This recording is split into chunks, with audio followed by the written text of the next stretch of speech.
नमस्कार साथियों, मैं संदीप शर्मा आप लोग के सामने फिर एक नए प्रैक्टिस सेट नंबर 4 के साथ हाजिर हूँ। और आज हम लोग बहुत सारे प्रश्नों को सॉल्व करने वाले हैं। उससे पहले आप लोग के बीच में मैं अपनी एक बात रखना एक चाहता हूँ कि जैसा कि आप जानते हैं कि आपकी जो आगामी परीक्षा है 1 तारीख से 15 जून के बीच में होने वाली है। तो जिस भाई बहन की परीक्षा लगी हुई है उनको मेरा यही सलाह है कि अब वो कुछ भी नया पढ़ने का कोशिश नहीं करेंगे। जितना भी चीज़ उनको पढ़ाया गया है ऑफलाइन ऑनलाइन या उनके पास जो भी नोट है वो उसका रिवीजन करेंगे, क्योंकि परीक्षा के समय बच्चों के पास बहुत सारा प्रेशर हो जाता है।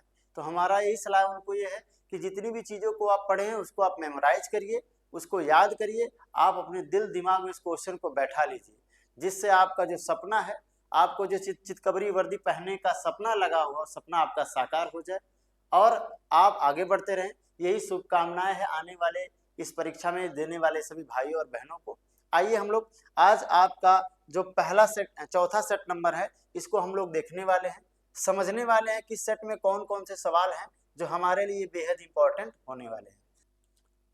तो आज का पहला क्वेश्चन दिया है, अशोक किस राजवंश के राजा थे। यानी उनके बारे में पूछा गया है कि अशोक किस राजवंश के राजा थे। तो राजवंशों का नाम दिया हुआ है यहाँ पे प्रदोत, मौर्य, हर्यक और नंद।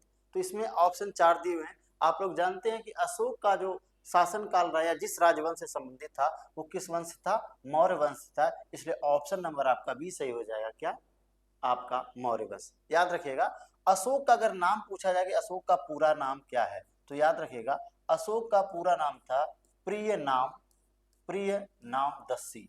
प्रिय नाम दस्सी। अशोक का बहुत सारा नाम देखने को मिलता है, अलग अलग इतिहासकारों ने अलग अलग उसका नाम बताया है। अशोक के अगर पिता की बात करेंगे तो अशोक के पिता का नाम था बिंदुसार। क्या नाम था भाई, याद रखिएगा, अशोक के पिता का नाम बिंदुसार था।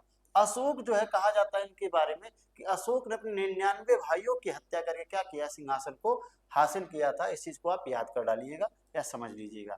अशोक के बारे में कहा गया है कि अशोक जो है इसने कलिंग पर आक्रमण किया था। कब, 261 बीसी में, यानी 261 ईसा पूर्व अशोक ने क्या किया था, कलिंग पर आक्रमण किया था। और उस आक्रमण में लगभग 1 लाख लोगों का नरसंहार हो गया था, जिसकी वजह से अशोक का हृदय पिघल गया और अशोक ने क्या किया था, कहा जाता है कि अशोक ने बौद्ध धर्म को अपना लिया था। यानी अशोक जो था किस मत को या किस धर्म को मानने वाला था, तो बौद्ध धर्म पोषक था या बौद्ध धर्म को मानने वाला था। आप इसको जरूर याद रखिए, ठीक है। अशोक ने अपने शासन काल में बहुत सारे शिलालेखों को लिखवाए, उसमें से कुछ ब्राह्मी, याद रखिएगा, कुछ ब्राह्मी में है। ब्राह्मी लिपियां जो है कि ब्राह्मी की है। अरमाइक लिपि है, याद रखिएगा, अरमाइक है। खरोष्टी लिपि है। तो ये सभी लिपियों में अशोक ने क्या किया है, शिलालेखों को लिखवाया है। इसको भी आप याद रखिएगा, ठीक है। अगर आपसे पूछा जाए कि इन राजवंशों का कुछ क्रम याद हो जाए तो हमारे लिए बहुत ही अच्छा हो सकता है। तो आप एक ट्रिक के माध्यम से याद रखिएगा। एक ट्रिक है हसीन, हसीन ट्रिक याद रखिएगा, हसीन मासूका, हसीन मासूका सात, सात है। इसको अगर आप याद रखेंगे तो कुछ राजवंशों को आप जरूर याद रख जाएंगे कि कौन सा राजवंश किसके बाद आता है से आपका हो जाएगा हर्यक, है से आपका हो जाएगा हर्यक। से आपका हो जाएगा शिशु नाग, याद रखिए कौन सा हो जाएगा, शिशु नाग वंश, शिशु नाग वंश हो जाएगा। न से आपका हो जाएगा नंद वंश, न से आपका क्या हो जाएगा भाई, नंद वंश हो जाएगा, ठीक है। म से आपका हो जाएगा यहाँ पे मौर्य वंश, क्या हो जाएगा भाई, म से हो जाएगा आपका मौर्य वंश। सु से आपका यहाँ पे हो जाएगा सुंग वंश, सुंग वंश याद रखिएगा, ये हो जाएगा। क से आपका हो जाएगा कण्व वंश, क्या हो जाएगा भाई, कण्व वंश हो जाएगा। और सात से आप याद रखिएगा सातवाहन वंश। तो ये आप इस प्रकार से वंशों का जो क्रम होगा उसको आप जरूर याद रखिएगा। अगर संस्थापक की बात पूछेगा तो हर एक राजवंश का कोई ना कोई संस्थापक है। जैसे हर्यक वंश का संस्थापक आपका कौन था, हर्यक वंश का जो संस्थापक था आप उसको याद रखिएगा बिंबिसार था। क्या नाम था भाई, हर्यक वंश का बिंबिसार था। शिशुनाग वंश में अगर पूछ लेगा तो शिशुनाग वंश के संस्थापक को याद रखिएगा, उसका नाम था शिशुनाग ही था, उसको याद रखिएगा। अगर आपसे मौर्य वंश के बारे में पूछेगा, जिसके बारे में आपसे क्वेश्चन है, तो इसका संस्थापक था आपका चंद्रगुप्त मौर्य, ठीक है। और अंतिम शासक अगर पूछेगा मौर्य वंश का तो उसका नाम था बृहद्रथ मौर्य, ठीक, सॉरी बृहदत्त, हाँ बृहदत्त मौर्य था। अगर आपसे पूछ लेगा कभी कभी नंद वंश के बारे में पूछता तो जरूर याद रखिएगा, नंद वंश का जो संस्थापक था उसका नाम था महापदन नंद।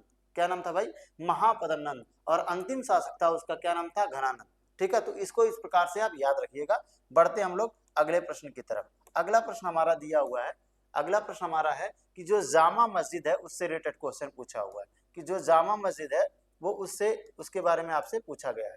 तो कह रहा है आपसे कि जामा मस्जिद का निर्माण किसने किया था, ये आपसे पूछा जा रहा है, याद रखिएगा। तो जामा मस्जिद का जो निर्माण है वो किया गया था शाहजहां के द्वारा। किसके द्वारा किया गया था भाई?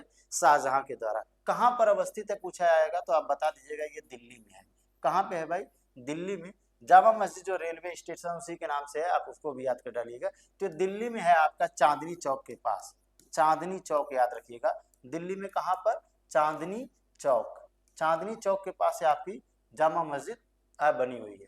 कभी कभी परीक्षा में प्रश्न आ जाता है कि आप बता दीजिए कि जो मोती मस्जिद है वो कहाँ पर है, उससे पूछ लेता है मोती मस्जिद के बारे में। तो याद रखिएगा मोती मस्जिद जो है वो भी बहुत इंपॉर्टेंट आपके लिए हो जाता है। क्यों? क्योंकि मोती मस्जिद में दो जगह अवस्थित है। एक मोती मस्जिद शाहजहां द्वारा बनवाया गया है। किसके द्वारा भाई? शाहजहां द्वारा बनवाया गया था। और एक मोती मस्जिद जो है वो औरंगजेब के द्वारा बनवाया गया। औरंगजेब। तो दोनों को याद रखिएगा। अगर आपसे पूछे कि बताइए दिल्ली का जो दिल्ली की मोती मस्जिद है वो किसने बनवाया था, तो औरंगजेब ने बनवाया था। इसको आप जरूर याद रखिएगा। इसमें बच्चे कंफ्यूज हो जाते हैं कि कई बार पूछता है और लोग उसमें डाउट में आ जाते हैं। और अगर पूछेगा शाहजहां का तो याद रखिएगा कहां पर? आगरा का। तो आगरा का जो मोती मस्जिद है वो शाहजहां ने बनवाया था और दिल्ली की जो मोती मस्जिद है उसको औरंगजेब ने बनवाया था। फिर आप लोग जानते हैं कि शाहजहां के द्वारा ताजमहल बनवाया गया और औरंगजेब के द्वारा भी एक प्रकार का जो बीबी का मकबरा है काला ताजमहल की तरह है, याद रखिएगा, वो उसी के रूपरेखा में उसको भी बनवाया गया। याद रखिएगा। एक क्वेश्चन और भी आप याद रखिएगा शाहजहां से संबंधित कि शाहजहां का जो शासन काल था उसको स्थापत्य कला का स्वर्ण काल कहा जाता है। स्थापत्य कला का स्वर्ण काल। स्थापत्य कला का तात्पर्य होता है जिसमें मकान भवन का निर्माण बहुत चरम सीमा पे हो जाए, तो याद रखिएगा। क्योंकि शाहजहां के काल में ही दीवाने आम, दीवाने खास, लाल किला आप देखे होंगे, आप देखे होंगे, आपका ताजमहल हो गया, यानी बहुत सारे क्या है भवनों का निर्माण क्या हो गया है शाहजहां के द्वारा करवाया गया है। तो इस कारण से आप इसको जरूर याद रखिएगा कि शाहजहां का जो काल है उसको स्थापत्य कला का स्वर्ण काल कहा जाता है। बढ़ते हैं अगले प्रश्न की तरफ। अगला प्रश्न हमसे पूछा गया है, इसको आप जरूर याद रखिएगा। अगला प्रश्न क्या है हमारा? अगला प्रश्न हमसे ये कह रहा है कि मराठा साम्राज्य का दूसरा संस्थापक किसे माना जाता है। तो मराठा साम्राज्य का जो दूसरा संस्थापक उनके बारे में पूछा जा रहा है। एक कौन से शासक थे जिनको जाना और माना जाता है? तो ऑप्शन दिया आपका बालाजी विश्वनाथ, बालाजी बाजीराव या फिर माधवराव। तो आप याद रखिएगा कि मराठा साम्राज्य के जो दूसरे संस्थापक, याद रखिए दूसरे के बारे में पूछा जा रहा है, तो ऑप्शन नंबर आपका सही हो जाएगा ए, बालाजी बाजीराव। किसे कहा जाता है भाई? बालाजी बाजीराव कहा जाता है। क्यों? क्योंकि ये दूसरे संस्थापक के बारे में पूछ रहा है, याद रखिएगा, पहला नहीं। याद रखिएगा, ठीक है। मराठा में एक शब्द आता है, याद रखिएगा, पेशवा। क्या आता है भाई? पेशवा। याद रखिएगा मराठा में एक शब्द आता है पेशवा। तो पेशवा का तात्पर्य होता है प्रमुख। क्या होता है? प्रमुख या फिर होता है प्रधानमंत्री। अगर आपसे पूछ ले कि पेशवा का तात्पर्य क्या है तो प्रमुख या फिर प्रधानमंत्री होता है। इसको आप जरूर याद रखिएगा, ये भी आपके लिए इंपॉर्टेंट हो सकता है। मराठा में ही सर देशमुख चलता है। सर देशमुख और चौथ आता है, इसको भी याद रखिएगा। सर देशमुख और चौथ से रिलेटेड कोई शब्द किसमें आते हैं तो क्लास में आपको बताया गया। फिलहाल यहाँ पे आप इतना ही याद रखिएगा कि सर देशमुख और जो चौथ होता है एक प्रकार का कर के रूप में होता है, टैक्स होता था जो मराठा के द्वारा लिया जाता था। याद रखिएगा। यहाँ पे एक नाम दिया और बालाजी बाजीराव, ठीक है। बालाजी बाजीराव अपने जीवन काल के एक महत्वपूर्ण, अपने समय में एक महत्वपूर्ण योद्धा रहे, इनको भी जरूर याद रखिएगा। इन्हीं का ही विवाह हुआ था। क्या विवाह? इनकी दूसरी एक पत्नी थी जिनका जिससे प्रेम विवाह होना था, उसका नाम था मस्तानी। क्या नाम था भाई? मस्तानी। इस पर एक मूवी भी बनी हुई, आप लोग ने सुना और देखा होगा, बाजीराव मस्तानी। तो मस्तानी एक प्रकार की ऐसी निपुण महिला थी जो एक प्रकार की घुड़सवार, तीरंदाज और तलवारबाज में क्या है एक प्रकार की एक बहुत ही यानी कि विदुषी महिलाओं के रूप में इनको जाना जाता है। तो इसको भी आप जरूर याद रखिएगा। बढ़ते हम लोग अगले प्रश्न की तरफ। अगला प्रश्न आपसे पूछा गया है, अगला प्रश्न आपसे पूछा गया है कि सीमांत गांधी किसे याद आता है। ये सेम क्वेश्चन वही है जो आपके आगामी विगत परीक्षा जो लेखपाल की परीक्षा हुई है उस लेखपाल परीक्षा में आया हुआ है। तो आपसे पूछा जा रहा है कि सीमांत गांधी किसे कहा जाता है। सीमांत गांधी कोई फ्रंटियर गांधी, याद रखिएगा, फ्रंटियर गांधी, फ्रंटियर गांधी, ठीक है। क्या नाम? सीमांत गांधी भी कहा जाता है। फ्रंटियर गांधी कहा जाता है। किसे कहा जाता है? तो ऑप्शन नंबर आपका सी सही हो जाएगा, खान अब्दुल गफ्फार खान। ठीक है, फिलहाल लेखपाल के ऑप्शन जब्बार खान कर दिया हुआ था, इनमें से कोई भी नहीं दिया था, इसमें से नन ऑफ दीजिए सही हो जाएगा, वो क्वेश्चन आपका गलत हो जाएगा वहां पे। लेकिन इसका सही आंसर क्या हो जाएगा? खान अब्दुल गफ्फार खान। ये भारत के पहले व्यक्ति हैं, इनको भारत की तरफ से देखिए भारत रत्न दिया गया है, भारत सरकार के द्वारा इनको क्या दिया गया भाई? भारत रत्न दिया है। ये पहले गैर भारतीय हैं, इसको भी आप याद रखिएगा, पहले गैर भारतीय हैं जिनको भारत रत्न दिया गया है। पहले गैर भारतीय ऐसे हैं जिनको भारत रत्न से क्या कर दिया गया है? सम्मानित किया गया है। इस चीज को आप जरूर याद रखिएगा। इनका जो याद रखिएगा अब्दुल खान गफ्फार खान है, इनका दूसरा नाम भी है, कहीं कहीं इनको बच्चा खां या बच्चा खां के नाम से जाना जाता है, याद रखिए बच्चा खान के नाम से जाना जाता है। ठीक है, या फिर दूसरा नाम इनको जो दे दिया गया उपाधि के नाम से, उनको कहीं कहीं लोग कहा जाते हैं फक्र ए अफगान। याद रखिएगा क्या नाम है? फक्र ए अफगान, फक्र ए अफगान, फक्र ए अफगान के नाम से, बच्चा खान के नाम से, या फिर आप फ्रंटियर गांधी या सीमांत गांधी के नाम से इनको जाना जाता है। याद रखिएगा मणिलाल इसमें से एक नाम दिया हुआ, याद रखिएगा गांधी जी के दूसरे पुत्र थे। किस नंबर के? दूसरे। गांधी जी के पुत्रों के बारे में अगर आपसे पूछा जाएगा कि गांधी जी के कितने पुत्र हैं, तो याद रखिए उनके 4 थे, हीरालाल, मणिलाल, देवदास और रामदास। कितने भाई? हीरालाल, याद रखिए गांधी जी के पुत्रों का नाम था हीरालाल,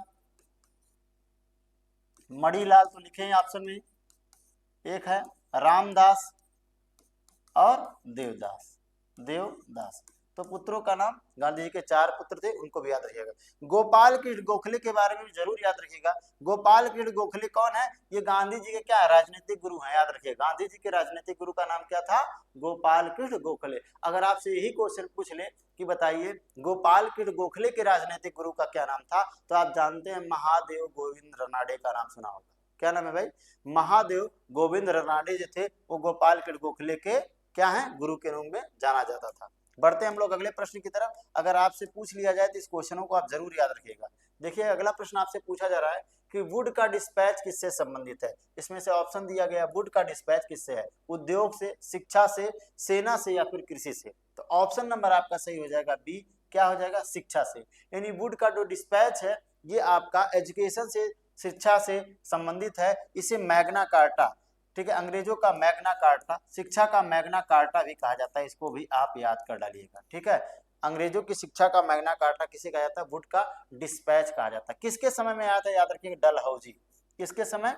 तो ये डलहौजी के समय आया हुआ था। जो ईस्ट इंडिया कंपनी थी, ईस्ट इंडिया कंपनी के एक व्यक्ति थे जिनका नाम था चार्ल्स वुड, का नाम आपने सुना होगा। तो वो क्या है? कंपनी बोर्ड के एक अध्यक्ष के रूप में काम किया करते थे, और डलहौजी को क्या है? डलहौजी को उन्होंने भेजा था। इस चीज को भी याद रखिएगा। ठीक है, तो मैग्ना कार्टा किससे संबंधित है भाई? मैग्ना कार्टा आपका वुड के डिस्पैच से संबंधित हो जाएगा। बढ़ते हैं अगले प्रश्न की तरफ। अगला प्रश्न दिया है भारतीय संविधान में स्वतंत्रता, समानता, आपका बंधुत्व का जो सिद्धांत है वो किस देश के संविधान से लिया गया है? फ्रांस, आयरलैंड, कनाडा या फिर अमेरिका। तो इसमें से ऑप्शन नंबर आपका सही हो जाएगा फ्रांस। यानी कि ये सभी के सभी शब्द किस देश से लिए गए हैं? फ्रांस के संविधान से लिए गए। आयरलैंड से क्या लिया गया? तो हम अभी पिछले क्लास में हमने आपको डिस्कस करवाया था, डीपीएसपी लिया गया है। राज्य के नीति निर्देशक तत्व कहाँ से लिए गए? वहीं से लिए गए। बाकी और सभी चीजें अन्य अन्य जगहों से ली गई, तो उसको याद कर डालिएगा, वो भी बहुत ज्यादा इंपॉर्टेंट है। जैसे आपसे कभी कभी पूछ लेता कि मौलिक अधिकार कहाँ से लिया गया है? अमेरिका से लिया गया है। प्रस्तावना कहाँ से लिया गया है? अमेरिका से लिया गया है। प्रस्तावना की भाषा कहाँ से ली गई है? ऑस्ट्रेलिया के संविधान से ली गई। पूछ सकता है कनाडा से क्या लिया गया है? तो राज्यपाल की जो नियुक्ति है वो कनाडा से ली गई है। इस क्वेश्चन को आप जरूर याद कर डालिएगा। बढ़ते हैं हम लोग अगले प्रश्न की तरफ। अगला प्रश्न क्या दिया हुआ हमारा? आपसे पूछा गया अगला प्रश्न कि बताइए निम्नलिखित में से कौन सा विषय संघ सूची के विषय से संबंधित है? याद रखिएगा सूची से रिलेटेड कभी ना कभी प्रश्न आपके परीक्षा में जरूर आ जाता है, और वो आपके लिए इंपॉर्टेंट हो जाता है। क्यों? क्योंकि जो सूची वाले क्वेश्चन होते हैं, किस किस सूची में कौन कौन से विषय हैं, क्या उसकी विशेषता है, वहां से जरूर सवाल आपके आ जाते हैं। तो उसको आप जरूर याद रखिएगा। देखिएगा आपसे पूछा गया है कि इस सूची के अंतर्गत कौन कौन से विषय को रखे गए हैं, तो याद रखिएगा। देखिए पहली बात तो आप याद रखिएगा, पूछेगा कि ये सूची जो होती है यानी कि भारतीय संविधान में जो अनुसूचियां हैं उसमें से किस अनुसूची के अंतर्गत इसका उल्लेख आता है। तो पहला चीज याद रखिएगा, संविधान की जो 7वीं अनुसूची है, कौन सी भाई, 7वीं अनुसूची, उस 7वीं अनुसूची में ही ये बात बताई गई है कि जो 3 प्रकार की सूचियां रहेंगी, कौन सी, संघ की सूची या फिर केंद्र सूची, संघ सूची या फिर केंद्र सूची। दूसरी आप याद रखिएगा समवर्ती सूची, समवर्ती सूची हो जाएगी। तीसरा आपका जो हो जाएगा वो राज्य सूची हो जाएगा। तो इसमें कुछ न कुछ विषय रखे गए हैं या उनके नियंत्रण में कौन कौन है। पहले जो याद रखिएगा संघ सूची है, इसमें विषयों की संख्या पहले 97 थी, जबकि अब कितना हो गया है, 100 हो गया। इसको आप जरूर याद रखिएगा, कितना हो गया, 100 हो गया। अगर आपसे पूछे कि समवर्ती सूची में पहले इसकी संख्या कितनी थी, तो आप इसको जरूर याद रखिएगा कि समवर्ती सूची में पहले विषयों की संख्या कितनी थी, 66 थी। अब कितना हो गया भाई, अब ये 61 हो गया। अब कितना हो गया, 61 हो गया।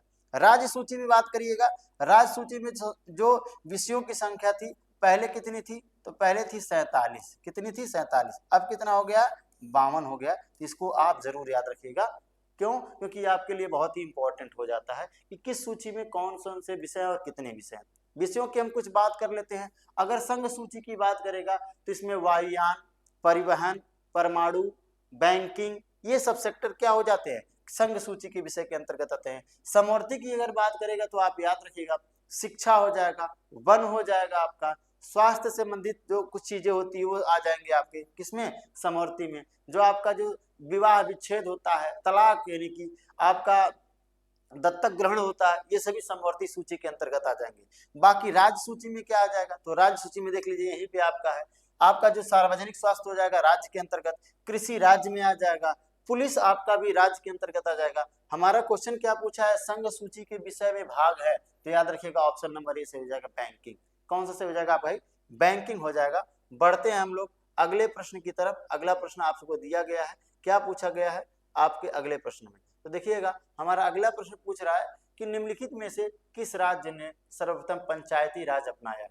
यानी पंचायती राज के बारे में पूछा गया है कि कौन सा राज्य है जो सबसे पहले अपनाया है, हरियाणा, मध्य प्रदेश, राजस्थान और कर्नाटक। तो इसमें से आपका ऑप्शन नंबर सही हो जाएगा क्या भाई, सबसे पहले इसमें अपनाने वाला जो राज्य है वो आपका राजस्थान हो जाएगा, क्या, पंचायती राज को अपनाने वाला। अगर दूसरे की बात करेगा तो याद रखिएगा जो दूसरा राज्य है वह आपका है आंध्र प्रदेश। क्या है भाई, आंध्र प्रदेश हो जाएगा, इसको याद रखिएगा अगर दूसरा राज्य पूछेगा तो, ठीक है।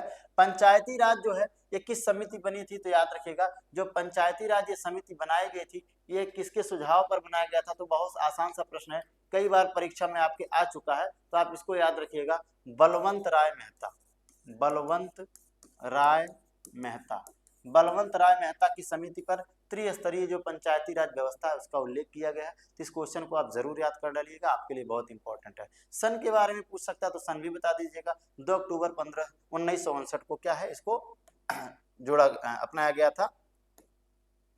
बढ़ते हैं अगले प्रश्न की तरफ। अगला प्रश्न दिया हुआ है आपका, कह रहा है कि प्रश्न आपका अगला है, राज्यसभा का सदस्य होने के लिए निम्नलिखित में से किसी व्यक्ति की उम्र के बारे में पूछ रहा है। यानी किसी व्यक्ति को राज्यसभा का नॉमिनेशन फॉर्म भरने के लिए उसकी उम्र के बारे में पूछ रहा है कि उसकी उम्र कितनी होनी चाहिए। तो राज्यसभा का सदस्य होने के लिए जो उम्र है उसमें याद रखिएगा ऑप्शन नंबर आपका क्या सही हो जाएगा भाई, ऑप्शन नंबर आपका सही हो जाएगा इसमें से सी। यानी राज्यसभा का सदस्य होने के लिए कितनी उम्र होनी चाहिए, 30 साल उम्र होनी चाहिए। कभी कभी आपसे पूछ लेता है सांसद या विधायक के लिए, यानी लोकसभा या राज्यसभा, लोकसभा या फिर राज्यसभा, याद रखिएगा लोकसभा या राज्यसभा की उम्र के बारे में अगर पूछेगा तो याद रखिएगा लोकसभा के लिए 25 साल और राज्यसभा के लिए आपकी उम्र जो होनी चाहिए वो 30 वर्ष होनी चाहिए। इसको आप जरूर याद रखिएगा, आपसे ऐसे प्रश्न कभी कभी परीक्षा में आते रहते हैं। बढ़ते हैं हम लोग अगले प्रश्न की तरफ। अगला प्रश्न आपसे पूछा जा रहा है, अगला प्रश्न हमारा जो है वो क्या है देखते हैं। अगला प्रश्न है हमारा,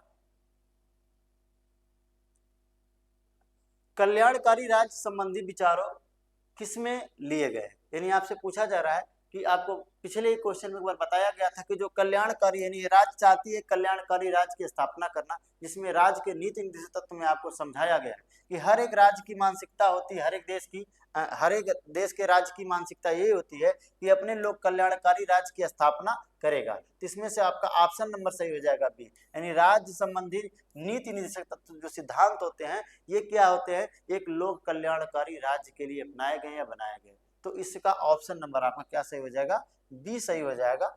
आप लोग इसको जरूर याद रखिएगा। देखते हैं हम लोग अगला प्रश्न। अगला प्रश्न आपसे पूछा गया है कि मानव विकास सूचकांक तैयार कौन करता है, यानी मानव विकास सूचकांक एचडीआई के बारे में आपसे पूछा जा रहा है। HDI, human development index, HDI कौन तैयार करता है, इसको आपसे पूछा जा रहा है। तो इस क्वेश्चन का आंसर क्या होगा, आप ध्यान दीजिएगा। इसमें से आपके जो आंसर हो जाएंगे संयुक्त राष्ट्र विकास कार्यक्रम, यानी ऑप्शन नंबर ए सही हो जाएगा, संयुक्त राष्ट्र विकास कार्यक्रम के हो जाएगा। क्या करता है, किस आधार पर करता है, तो मानव के अंतर्गत तीन ही चीजें मूलभूत होती है। एक तो आपका होता है स्वास्थ्य, एक होता है स्वास्थ्य, दूसरा होता है शिक्षा। दूसरा क्या होता है भाई, शिक्षा। तो स्वास्थ्य और शिक्षा के साथ साथ कौन सी चीजें जरूरी होती है, आदमी का जीवन स्तर, याद रहेगा कि आदमी का जो जीवन स्तर है किस स्तर पर है उसका। तो इन तीनों चीजों को देखकर क्या करता है कि यूएनडीपी जो होता है, यानी कि यूएनडीपी जो है, UNDP United Nation Development Programme जो होता है, ये क्या करता है, ये इसके अंतर्गत कुछ आंकड़ों के आधार पे स्वास्थ्य, शिक्षा या जीवन के स्तर के आधार पे क्या करता है, एक सूचकांक, एक सूची तैयार करता है। इसको आप जरूर याद रखिएगा। तो इसमें कितने देश लगभग शामिल हैं, 193 देश हैं, और उसमें से 193 देशों में से हर साल एक रैंकिंग जारी की जाती है। उस रैंकिंग में अगर भारत की रैंकिंग पूछा जाए तो 2026 में भारत की जो रैंकिंग रही है वो 130वें नंबर पर है, याद रखिएगा। किस नंबर पर भाई, 130वें नंबर पर है। लेकिन आपसे पूछ ले पहले पे है कौन है, तो याद रखिएगा पहले पे जो देश है उसका नाम है आइसलैंड। क्या नाम है, आइसलैंड। दूसरा देश के अगर नाम पूछ ले, दूसरा देश क्या है, तो याद रखना स्विट्जरलैंड।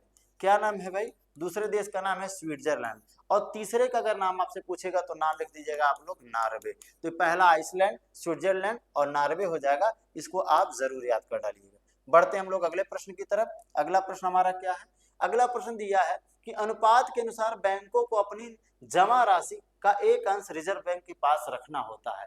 तो इसमें से क्या होता है, वो सांविधिक तरलता होती है, नगद आपका आरक्षित नगद होता है, या नगद जमा होता है, या करेंसी जमा होता है। तो उसको अंग्रेजी में लोग क्या कहते हैं, CRR। क्या कहते हैं भाई, CRR, कैश रिजर्व रेशियो। क्या होता है भाई, कैश रिजर्व रेशियो, यानी हर एक बैंक को आरबीआई के गाइडलाइन के अनुसार उसको जमा करना होता है, जो प्रेजेंट टाइम में लगभग 4.5% के आसपास है। तो आप इसका आंसर क्या बता देंगे भाई, कि इसमें आप वर्तमान में CRR कितना है, तो 4.50% आप इसको जरूर बताइएगा। ठीक है। SLR होता है एक, SLR, ये क्या होता है, ये भी बैंकों को अपने पास रहना चाहिए, लगभग प्रेजेंट में 18% है। इसमें आपको व्यक्ति को बैंक को आरबीआई के गाइडलाइन के अनुसार उसमें सोना रख, या फिर कोई तरलता मुद्रा यानी सोना हो जाए उसके पास, या सरकार की कोई प्रतिभूति हो जाए, सिक्योरिटीज हो जाए, प्रतिभूति, उसको अपने पास रखना चाहिए जितना उसके पास टोटल बैलेंस है। इस चीज को याद रखिएगा। तो आपसे अगर पूछा जाएगा कि CRR क्या होता है, तो कैश रिजर्व रेशियो, अर्थात आप इसको क्या बताइएगा, आरक्षित क्या हो जाएगा, जमा हो जाएगा। इसका ऑप्शन नंबर आपका क्या हो जाएगा, ऑप्शन नंबर सी हो जाएगा। बढ़ते हैं हम लोग अगले प्रश्न की तरफ। अगला प्रश्न क्या है, अगला प्रश्न आपसे पूछा जा रहा है, देखिए क्या कह रहा है। अगला प्रश्न है आपका 13 नंबर कह रहा है, घूर्णन करने वाली वस्तुओं पर लगाए गए एक बड़े बल का परिणाम बड़ा होता है। क्या होता है भाई, इसमें ऑप्शन में भरना है आपको, द्रव्यमान, घूर्णन की दूरी, बल आघूर्ण और आपका द्रव्यमान का केंद्र। तो इसमें से ऑप्शन नंबर आपका सही हो जाएगा, ऑप्शन नंबर आपका बी सही हो जाएगा, ऑप्शन नंबर सी सही हो जाएगा, बल आघूर्ण। क्या सही हो जाएगा, ऑप्शन नंबर आपका सी, बल आघूर्ण सही हो जाएगा। हाँ याद रखिएगा। बाकी ये पहला द्रव्यमान, घूर्णन की धुरी और आपका द्रव्यमान का केंद्र, सभी ऑप्शन गलत है आपके। तो अब बढ़ते हम लोग अगले प्रश्न की तरफ। अगला प्रश्न आपसे क्या पूछा जा रहा है, क्या कह रहा है देखिएगा। अगला प्रश्न कह रहा है वायुदाब को मापने के लिए किस यंत्र का प्रयोग किया जाता है, यानी वायुदाब मापने के लिए किस यंत्र का प्रयोग हम लोग करते हैं। तो ऑप्शन इसमें से दिया हुआ, उसमें से 4 ऑप्शन दिए हुए हैं।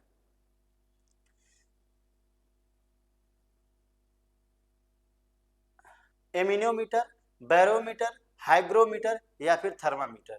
तो इसमें से वायुदाब को मापने के लिए जिसका प्रयोग करते हैं हम लोग वो होता है बैरोमीटर। किसका प्रयोग किया था? ऑप्शन नंबर बी सही हो जाएगा, बैरोमीटर। थर्मामीटर का प्रयोग क्या किया था? तापमान को मापने के लिए। तापमान को मापने के लिए किसका प्रयोग करते हैं हम लोग? थर्मामीटर का। हाइग्रोमीटर के बारे में पूछेगा तो याद रखिएगा आर्द्रता मापने के लिए किया जाता है। क्या किया जाता है?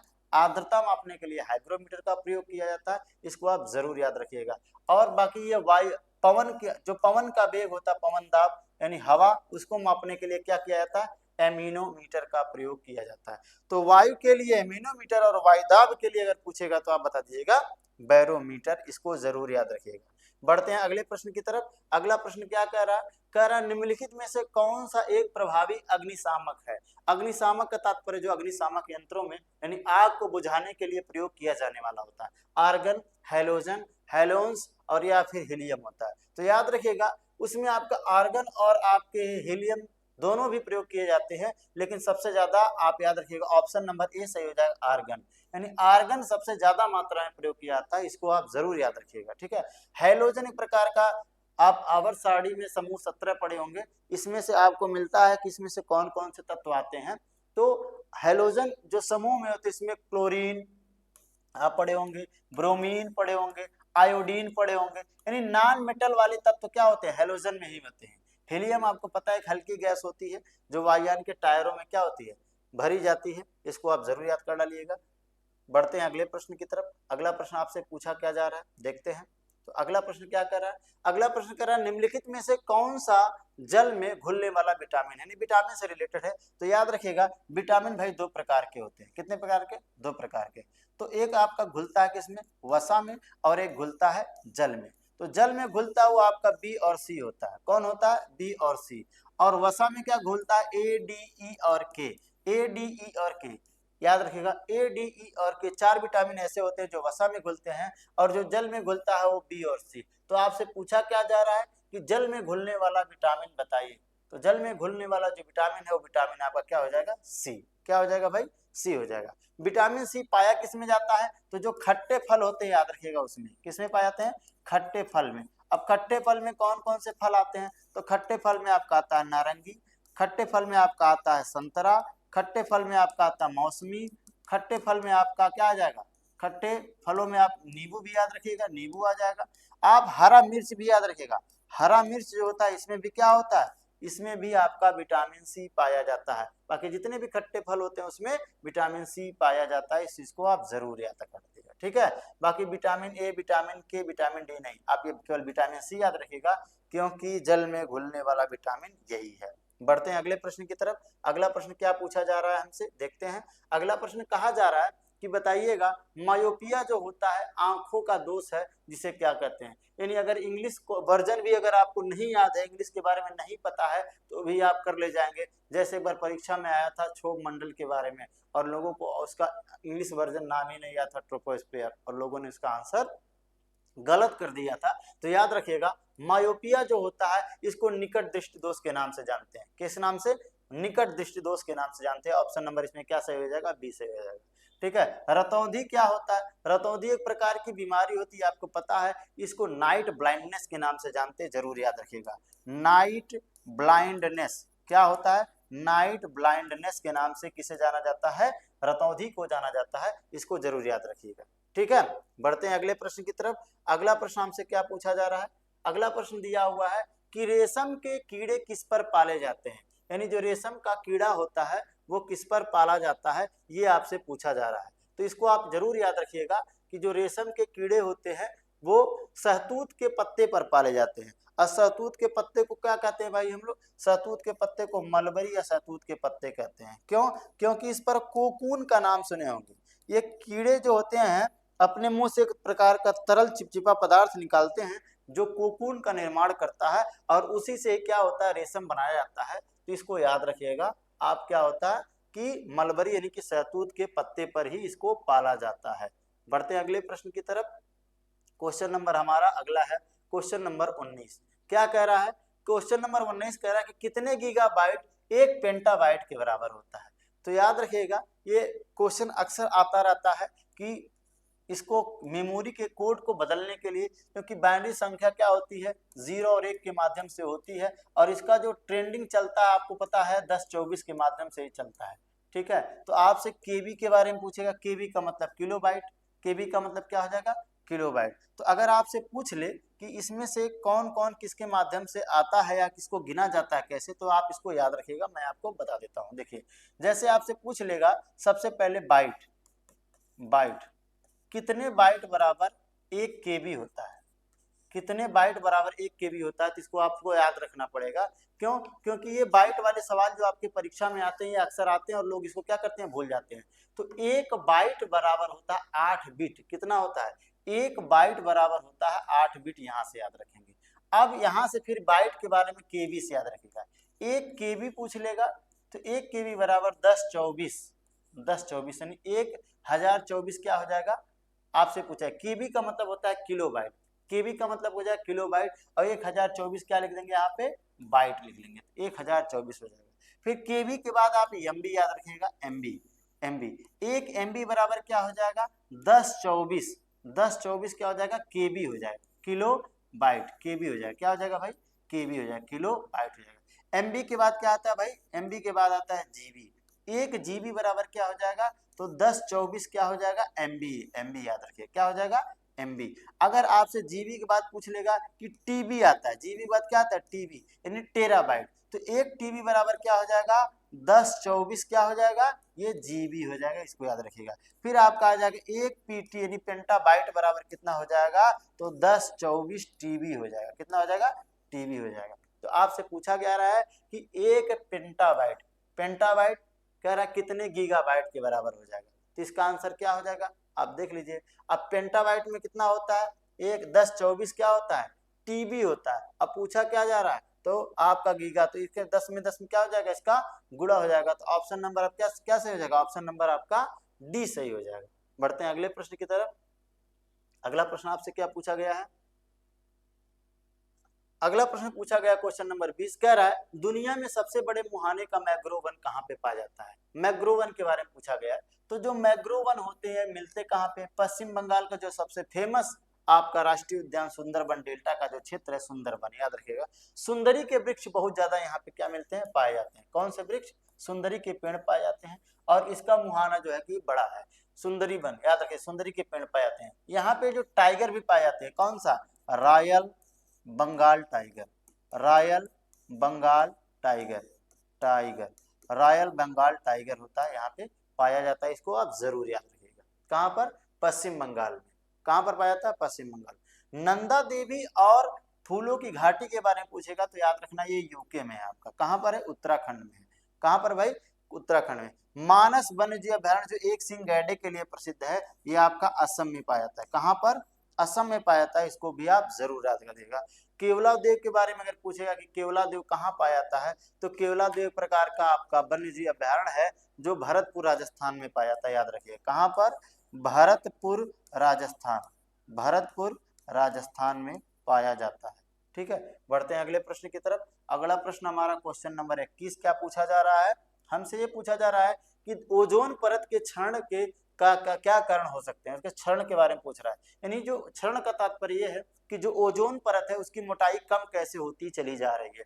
तो ओजोन परत की क्षरण के कारण से होता क्या है, पहली बात याद रखिएगा ओजोन जो होता है ये किस मंडल में पाया जाता है, तो याद रखिएगा समताप मंडल।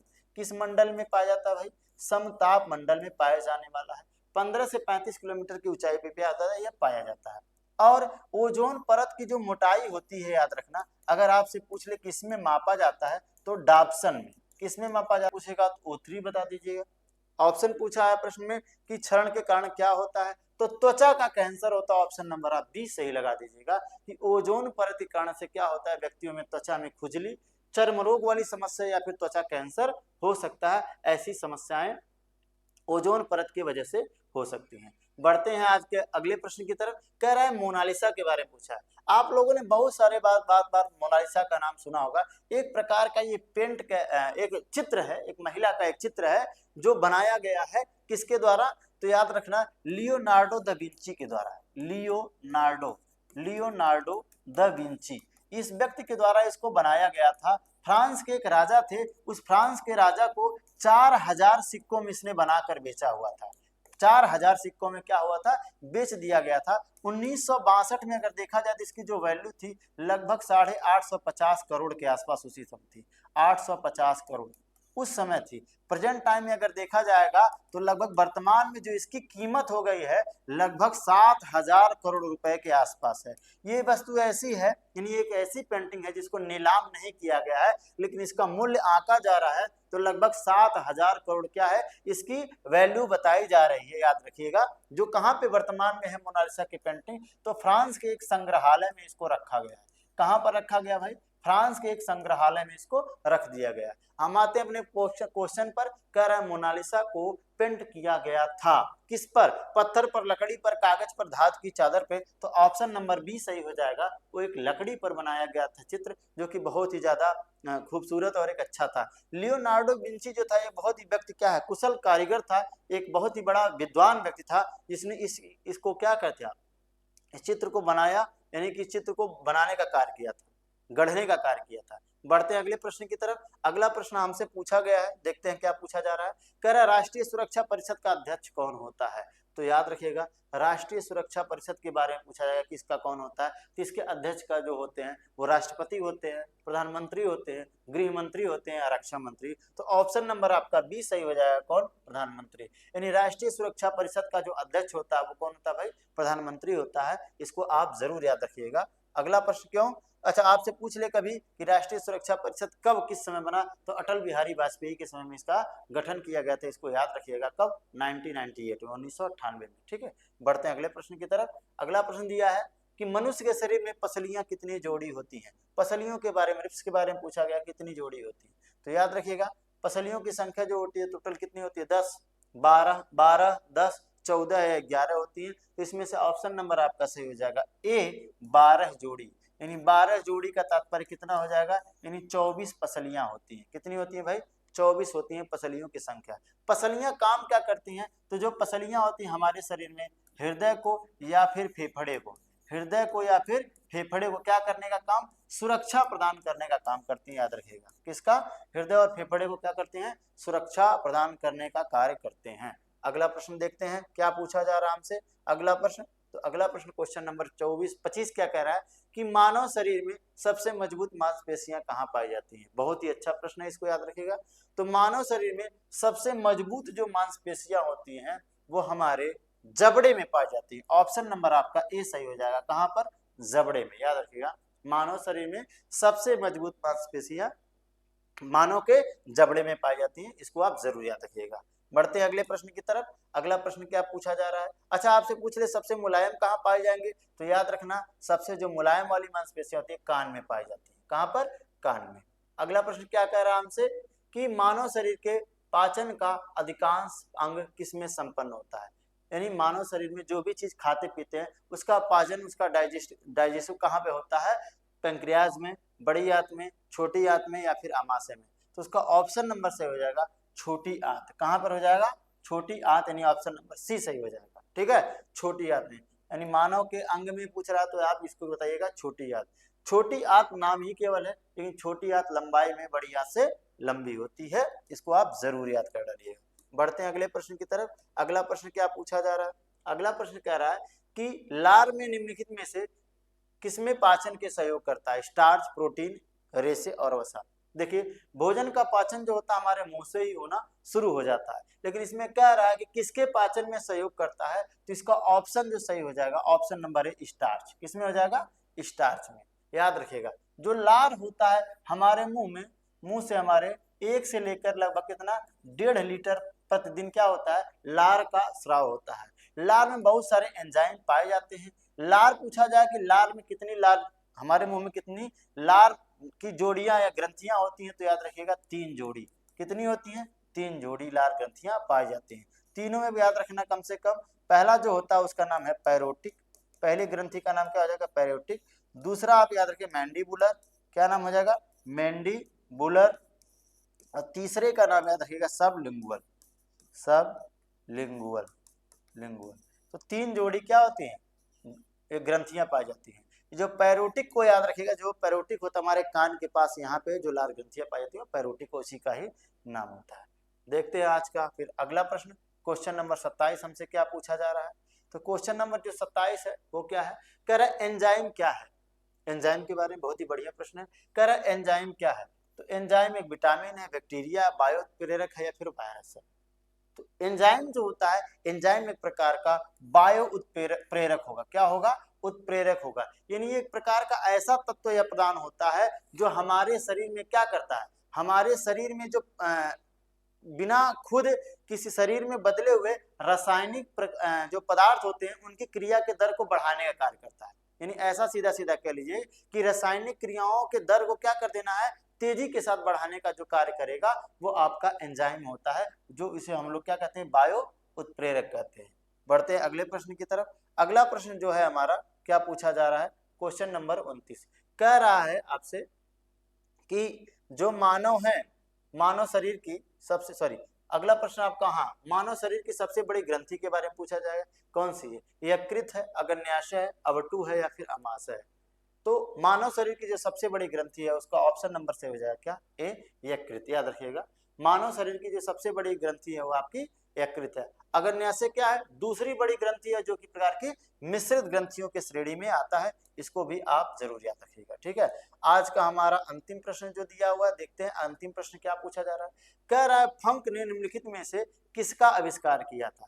तो फंक नाम का जो वैज्ञानिक है उसने क्या किया था, 1912 में, याद रखिएगा, सबसे पहले खोज किया था किसका, 1911-12 के बीच में उन्होंने सबसे पहले पता लगाया था किसका, विटामिन का खोज किया था। ऑप्शन नंबर आपका ए सही हो जाएगा, विटामिन का। तो आज का हमारा ये 30 प्रश्नों का जो क्रम था वो कंप्लीट हुआ। आप इस प्रश्न को सॉल्व किए होंगे, देखे होंगे। अगले प्रैक्टिस सेट में हम इससे भी बढ़िया और इससे भी कोशिश करेंगे कि आपके आने वाली परीक्षा में या हूबहू परीक्षा में मैच करने वाले प्रश्नों के साथ मिलेंगे। जय हिंद।